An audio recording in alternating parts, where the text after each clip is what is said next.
Assalamualaikum warahmatullahi wabarakatuh. Halo semuanya, kami dari kelompok Pragmatik dengan saya sendiri Egy Ahmad Fadli dan rekan anggota saya Haryanto, Alifia Salam, Nadia, dan Anggia Septin Dewi Lestari.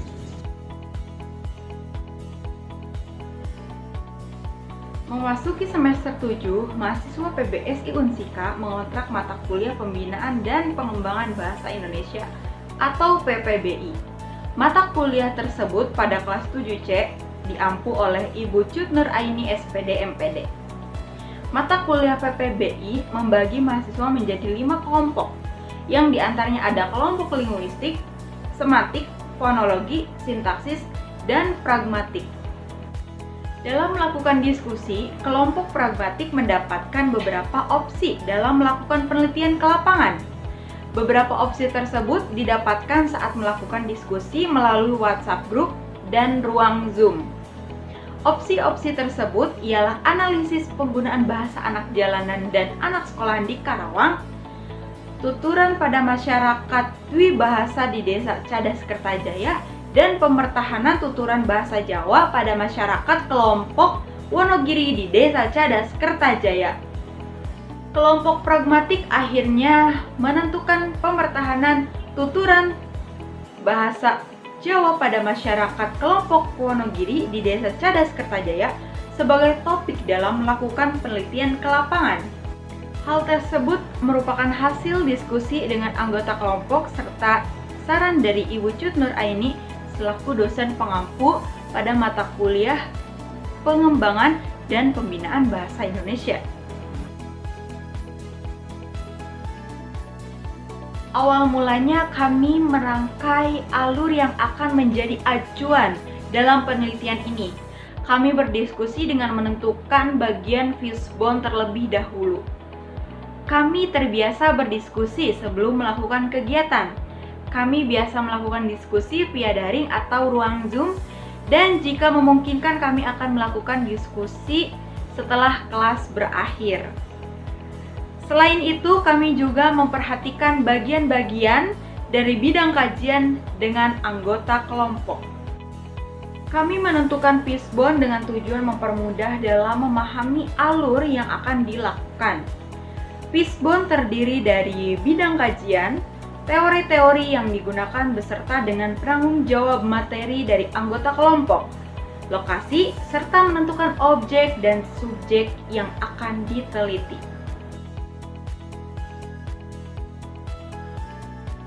Setelah menentukan alur penelitian menggunakan metode fishbone, kami melakukan observasi awal dengan tujuan memastikan atau survei mengenai lokasi sebelum melakukan penelitian. Kami melakukan survei untuk menentukan estimasi waktu dan jarak yang akan ditempuh. Lalu kami mengunjungi salah satu warga yang akan berperan sebagai subjek utama penelitian ini. Kami melakukan survei pada siang hari dengan perjalanan yang ditempuh sekitar 32 menit jika jalanan ramai lancar. Akses jalan menuju lokasi cukup mudah karena masih berada di sekitar jalan raya. Namun lokasi desa yang menjadi tempat kami melakukan penelitian berada di sekitar sawah sehingga suasana masih segar dan jauh dari hiruk-pikuk kemacetan. Mulanya kami ingin ke kantor desa untuk meminta izin, namun ternyata sudah tidak ada jam kerja. Sehingga kami berpindah menuju rumah warga setempat untuk memastikan kembali akan kebenaran dari data yang hendak kami cari. Kami mengunjungi sebuah warung di pinggir jalan dan bertanya di mana lokasi subjek yang akan kami teliti. Kemudian kami diarahkan untuk mengunjungi rumah Ibu RT, tepatnya RT 3 RW 1 Desa Cadas Kertajaya. Desa Cadas Kertajaya terdiri dari 8 dusun. Salah satunya ialah Kompleks Wonogiri yang berada di RT 3 RW 1. Beruntungnya kami langsung mengunjungi rumah Ibu RT. Ternyata beliau merupakan anak dari pendiri Kompleks Wonogiri. Subjek utama kita yaitu Ibu Yanti, anak kedua dari 3 bersaudara. Tumbuh besar dan menghabiskan masa kecil dan sekolahnya di tempat baru, lingkungan baru, dan tentunya dalam lingkup budaya yang berbeda. Kami mulai dengan memperkenalkan diri, maksud, dan tujuan kedatangan kami. Ibu Yanti menyambut kami dengan baik dan sangat mendukung adanya proyek ini. Beliau bersedia membantu dan mengambil alih sebagai perantara kami dengan narasumber yang akan kami wawancara untuk mengambil data. Ibu Yanti sangat berjasa dan berperan besar dalam jalannya penelitian ini. Tentu saja kami sangat berterima kasih kepada Ibu Yanti. Kelompok pragmatik dalam penelitian pemertahanan tuturan bahasa Jawa pada masyarakat kelompok Wonogiri di Desa Cadas Kertajaya, Kecamatan Telagasari, Kabupaten Karawang. Narasumber atau informan yang berpartisipasi dalam penelitian ini yaitu narasumber yang membantu kami dalam mencari data yang kami butuhkan. Adapun data yang kami butuhkan dalam penelitian ini yaitu mengenai pemertahanan penggunaan bahasa Jawa pada masyarakat kelompok Wonogiri. Pilihan narasumber disesuaikan dengan topik penelitian kami, yaitu pemertahanan bahasa Jawa pada kelompok masyarakat Wonogiri di Desa Cadas Kertajaya, Kecamatan Telagasari, Kabupaten Karawang. Pengambilan data yang kami lakukan pada penelitian ini yaitu terdapat 7 data atau 7 informan, 5 diantaranya masyarakat Wonogiri dan 2 diantaranya masyarakat luar Wonogiri. Data pertama yang dilakukan yaitu pada keluarga Ibu RT, diantaranya Bu Yanti, kakaknya Bu Yanti, dan anaknya Bu Yanti, yaitu pada tanggal 21 November tahun 2022. Data kedua yang kami peroleh dalam penelitian ini yaitu Bapak Ade Sukandar selaku Kepala Dusun, Bapak Nurki selaku Lurah setempat, dan Ibu Kristianti selaku masyarakat Wonogiri pada tanggal 28 November tahun 2022. Dan data yang terakhir yaitu Ibu Sekar sebagai guru ngaji pada tanggal 5 Desember tahun 2022. Setelah melakukan pengambilan data ke lapangan, selanjutnya kami mulai menganalisis data. Nah, hasil dari analisis data tersebut yaitu berupa transkrip hasil wawancara yang pada awalnya berupa rekaman suara atau rekaman video. Tugas transkrip dilakukan oleh anggota kelompok, sehingga setiap anggota kelompok memiliki tanggung jawabnya masing-masing. Pemilihan bahasa difokuskan menjadi 2 bagian. Yang pertama, penggunaan bahasa, dan yang kedua yaitu tingkat culture shock yang dialami oleh informan. Setelah melakukan hasil analisis data, maka dapat kami simpulkan bahwa masyarakat Wonogiri masih mempertahankan bahasa Jawa dan melestarikannya. Hal tersebut didasarkan pada hasil wawancara yang telah kami lakukan. Masyarakat Wonogiri di desa tersebut dalam kesehariannya menggunakan bahasa Jawa.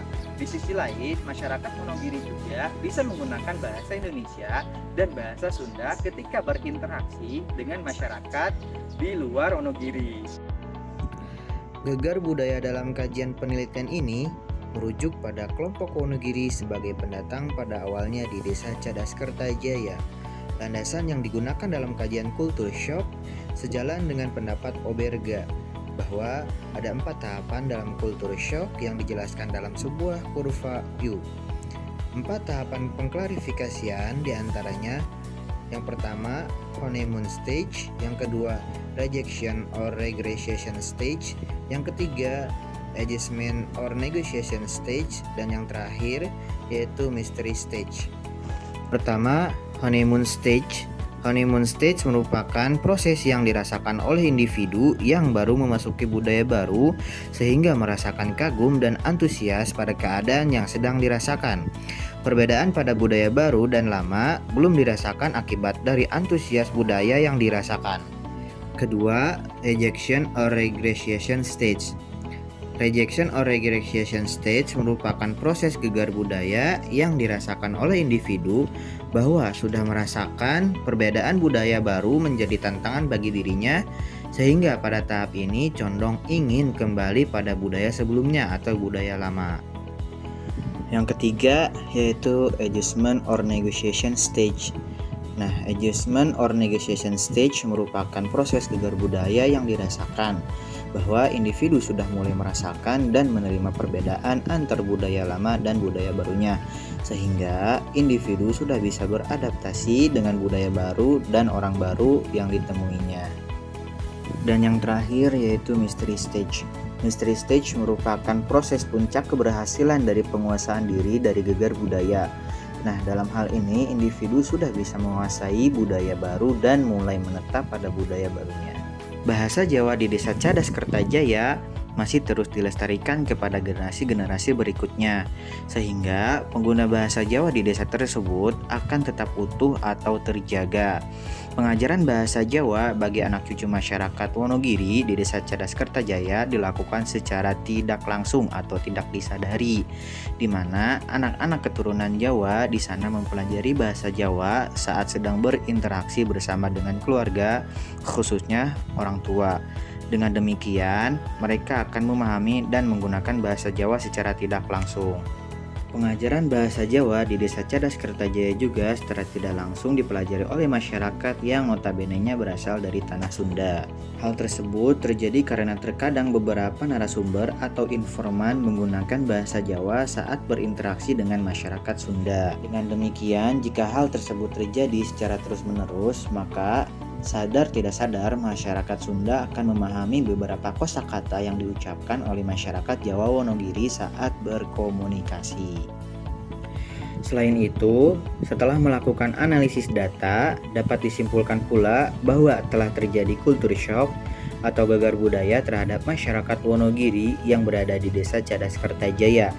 Culture shock atau gegar budaya tersebut terjadi karena perbedaan tempat tinggal, perbedaan bahasa, perbedaan budaya, serta perbedaan kebiasaan antara masyarakat Jawa dan masyarakat Sunda. Beberapa narasumber atau informan diketahui telah memasuki tahap mastery stage dalam klasifikasi culture shock.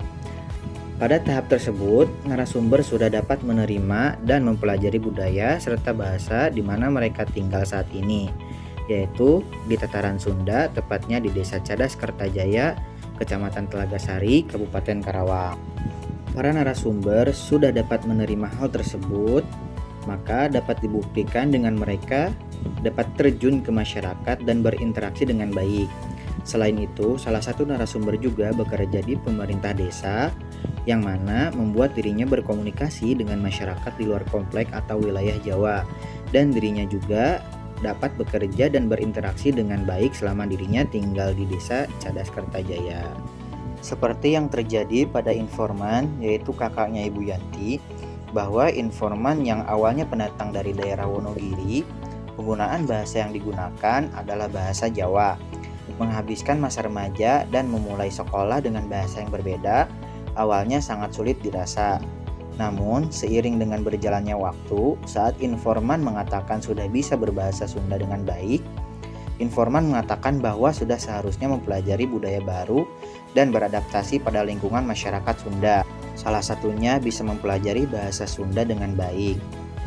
Informan mengatakan bahwa ia mempelajari bahasa dan budaya secara natural, membiarkan dirinya berbaur dengan lingkungan secara natural dengan hal tersebut. Informan mampu menguasai budaya baru dengan baik dan tidak meninggalkan budaya lamanya. Justru, budaya lamanya tetap kuat dan lestari dari segi penggunaan bahasa Jawa dalam berinteraksi di keluarga dan lingkungan masyarakat Wonogiri. Didasarkan pada data yang diperoleh bahwa informan masuk pada klasifikasi gegar budaya tahap mastery stage. Hal serupa juga dirasakan oleh Ibu Yanti dengan pengalaman yang serupa. Informan yang pada awalnya merupakan warga yang tinggal di daerah berbahasa Jawa, secara tiba-tiba pindah untuk tinggal di daerah yang mayoritas masyarakatnya berbahasa Sunda. Dengan demikian, tentu saja hal tersebut akan menjadi adanya yang dinamakan dengan culture shock atau gegar budaya. Perbedaan bahasa, perbedaan kebudayaan, kebiasaan, serta wilayah tempat tinggal dapat memicu terjadinya gegar budaya. Ibu Yanti dapat disimpulkan telah beradaptasi dengan masyarakat Sunda dan mulai menerima segala sesuatu mengenai kebudayaan Sunda. Selain itu, informan juga beradaptasi dengan sangat baik yang dapat dicontohkan dengan beliau kerja di pemerintahan desa. yaitu sebagai ketua RT, di mana pekerjaannya tersebut mengharuskan informan untuk berinteraksi dengan masyarakat di Desa Cadas Kertajaya yang mana mayoritasnya berbahasa dan berbudaya Sunda. Hal tersebut membuktikan bahwa informan yaitu Ibu Yanti telah melewati beberapa tahap sehingga berada pada tahap mastery stage. Contoh lain terdapat pada narasumber Ibu Sekar, yang mana ia merupakan pendatang dan masih dalam tahap penyesuaian terhadap lingkungan baru dan kebudayaan yang baru pula. Dari data yang telah diperoleh, Ibu Sekar mengaku masih terbiasa dengan bahasa Jawa sebagai bahasa utama dan bahasa Indonesia sebagai bahasa kedua dalam berkomunikasi. Lahir dan tumbuh di lingkungan masyarakat Jawa membuatnya merasakan culture shock karena harus berada di tengah masyarakat Sunda, terlebih lagi dia belum menguasai bahasa Sunda. Sehingga dapat dikatakan bahwa ia masih berada dalam tahap adjustment or negotiation stage. Adjustment or negotiation stage merupakan proses gegar budaya yang dirasakan bahwa individu sudah mulai merasakan dan menerima perbedaan antar budaya lama dan budaya barunya, sehingga individu sudah bisa beradaptasi dengan budaya baru dan orang baru yang ditemuinya. Ibu Sekar mulai mengerti dan memahami adanya perbedaan budaya dan merasa harus mulai menguasai budaya setempat. Bukan hanya sekedar sebagai alasan agar dapat berbaur dan diterima, tetapi juga bentuk menghormati di mana ia tempat tinggal. Demikian hasil analisis pemertahanan bahasa Jawa di Kompleks Wonogiri. Sekian dan terima kasih. Bye-bye.